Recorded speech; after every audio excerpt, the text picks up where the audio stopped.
के स्वाधीनता संग्राम आंदोलन में भी इस धरती ने बहुत बड़ी भूमिका का निर्वहन किया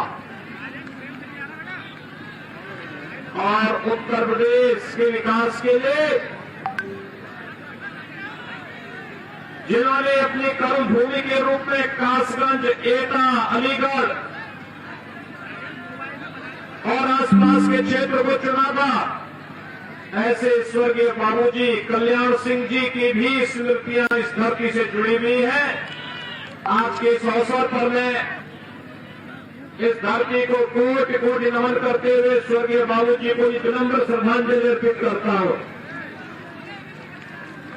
भाइयों बहनों,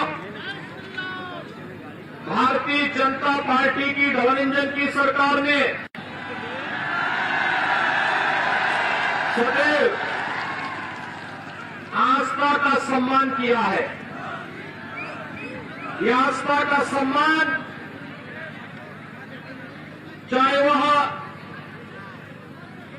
एक भव्य काशी के निर्माण के लिए काशी विश्वनाथ धाम के निर्माण का कार्यक्रम रहा हो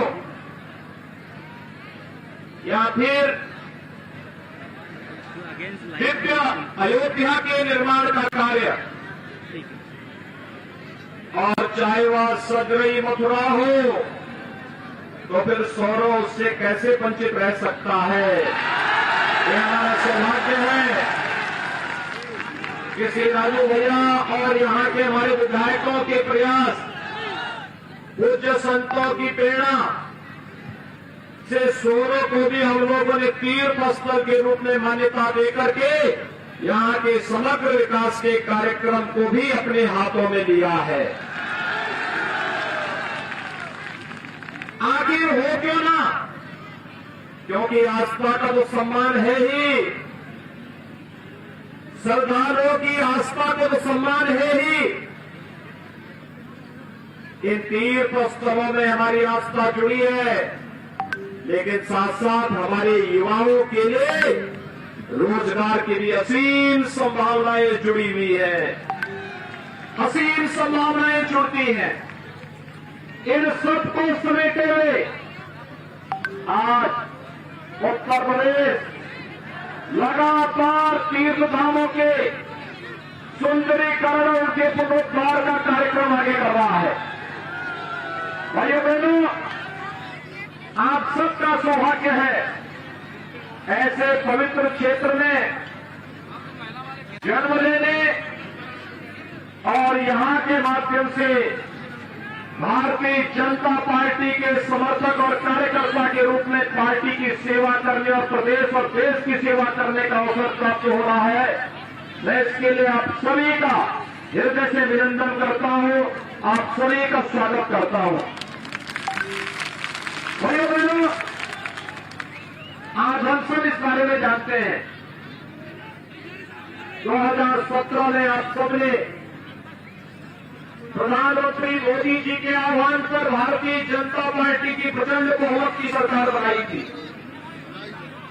भाइयों बहनों, भारतीय जनता पार्टी की प्रचंड बहुमत की सरकार, ये आपने जो कहा था वो करके दिखाया है, और भारतीय जनता पार्टी जो कहती है वो करके दिखाती है। हमने कहा था हम कानून का राज लाएंगे, बेटियों की सुरक्षा की पुख्ता व्यवस्था करेंगे, गुंडागिर्दी और अराजकता पे लगाम लगाएंगे, दंगा मुक्त और भयमुक्त प्रदेश बनाने का कार्य करेंगे। आज जब 5 साल के अपने लेखा जोखा के बाद हम सब आपके बीच आए हैं, आज मैं कह सकता हूं उत्तर प्रदेश में 5 वर्ष में एक भी दंगा नहीं हुआ। जिस प्रदेश में छोटी छोटी बातों को लेकर के सांप्रदायिक तनाव होता था, दंगे होते थे, कर्फ्यू लगता था, आज भाइयों बहनों वहां पर कर्फ्यू नहीं लगता, बाजारों में बमबाजी नहीं होती। आज वहां पर कांवड़ यात्रा निकलती है और हर हर संपद के नारे के साथ करके अपनी आस्था को व्यक्त करता है। आज प्रदेश से पलायन नहीं होता। आज उत्तर प्रदेश प्रगति के नित्य नए प्रतिमान को स्थापित करते हुए देश की नंबर 1 की अर्थव्यवस्था बनने की ओर अग्रसर है। अलीगढ़ में राजा महेंद्र प्रताप सिंह जी के नाम पर विश्वविद्यालय की स्थापना, एटा में वीरांगना अवंतीबाई जी के नाम पर मेडिकल कॉलेज की स्थापना, बुलंदशहर में बाबूजी कल्याण सिंह जी के नाम पर मेडिकल कॉलेज के निर्माण की कार्रवाई, पुल, polytechnic, degree college, ITI, hospital का निर्माण, सड़कों का निर्माण, तीर्थों का विकास, ये जहां एक और विकास की नई ऊंचाइयों को छू रहा है, अलीगढ़ में एयरपोर्ट का निर्माण कार्य युद्ध स्तर पर आगे बढ़ रहा है। तो भाइयों बहनों, दूसरी ओर गरीब कल्याणकारी योजनाओं के माध्यम से भी हर एक गांव के विकास, हर एक अन्नदाता किसान के जीवन में खुशहाली लाने, हर एक नौजवान को रोजगार प्रदान करने की दिशा में, हर एक महिला को सम्मान और स्वावलंबन के साथ आगे बढ़ने के कार्यक्रम को आगे बढ़ाने का कार्य सरकार कर रही है।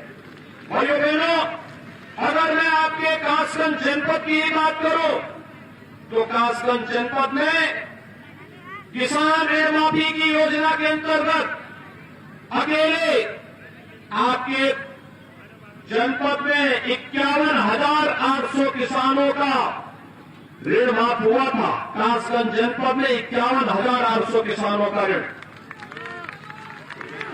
वर्तमान में 2,10,000 किसानों को प्रधानमंत्री किसान सम्मान निधि में सालाना 6,000 रुपये सालाना उपलब्ध करवाने का कार्य किया जा रहा है।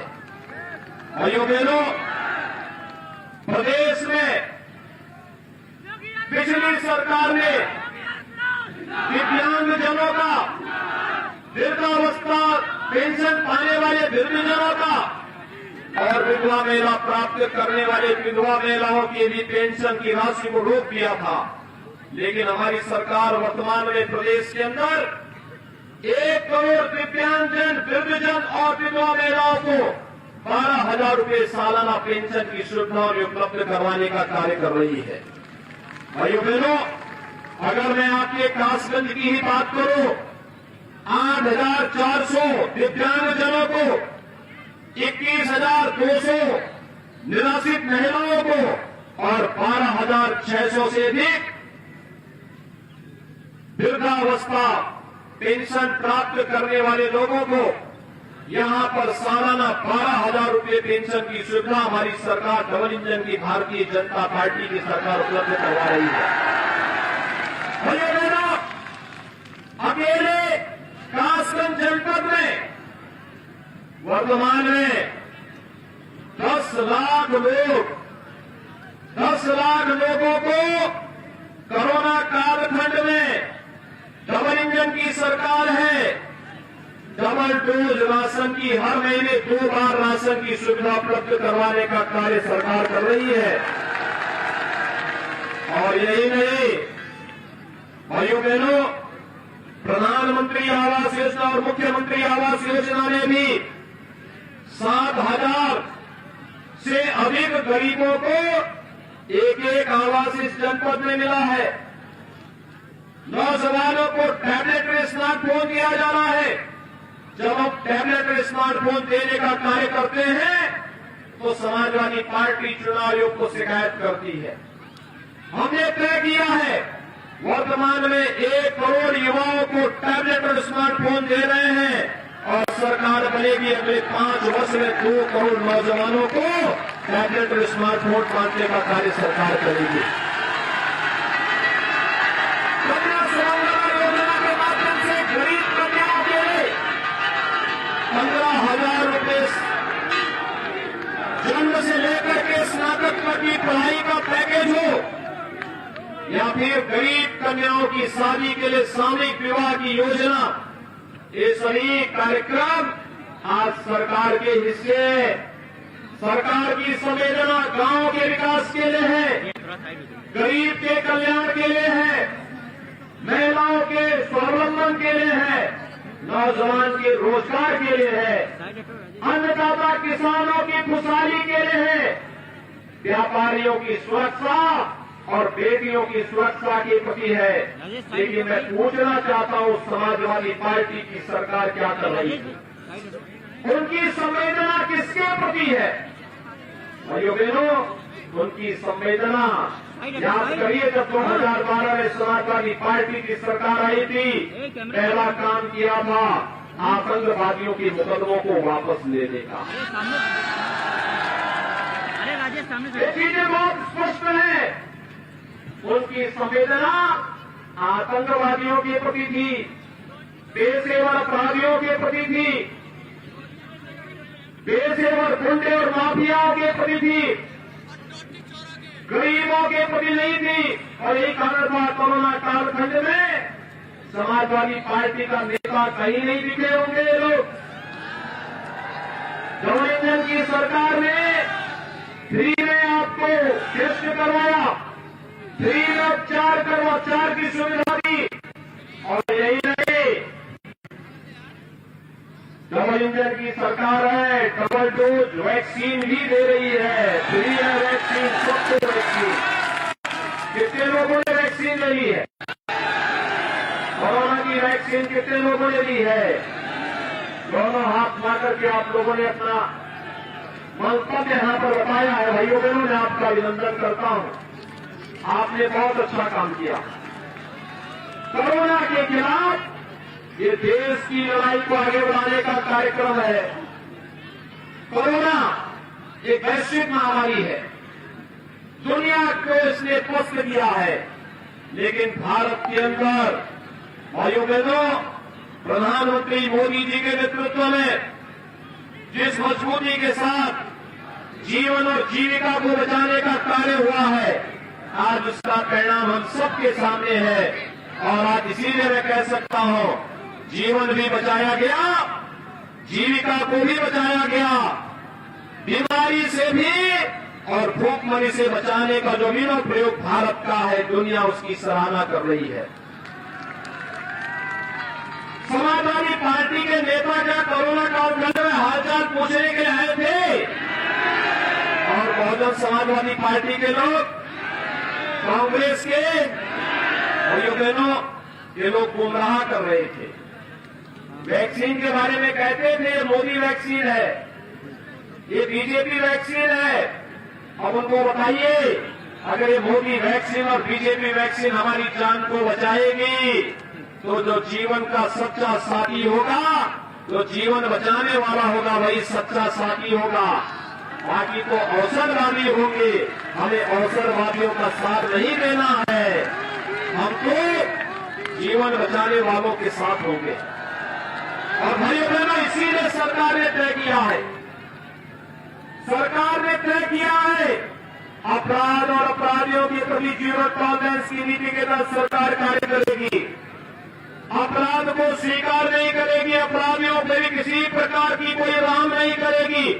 जिस मजबूती के साथ सरकार लड़ रही थी, प्रत्येक गरीब को, प्रत्येक नौजवान को सुरक्षा दे रही थी, ये कार्यक्रम हमारा अनुभव इसी रूप में चलता रहेगा।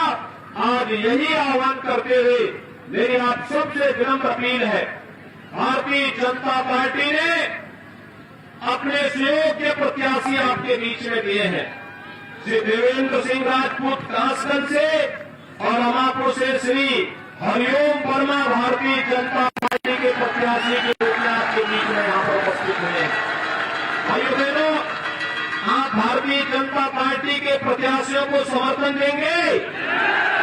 सभी लोग भारतीय जनता पार्टी को प्रचंड बहुमत से चुनाव जिता करके भेजेंगे? सभी लोग सहमत हैं? भय मुक्त, गुंडा मुक्त सरकार चाहिए ना? तो फिर इसके लिए हम इन दोनों प्रत्याशियों को प्रचंड बहुमत से चुनाव जिता करके भेजिए। मेरे साथ बोलेंगे, भारत माता की, भारत माता की, भारत माता की।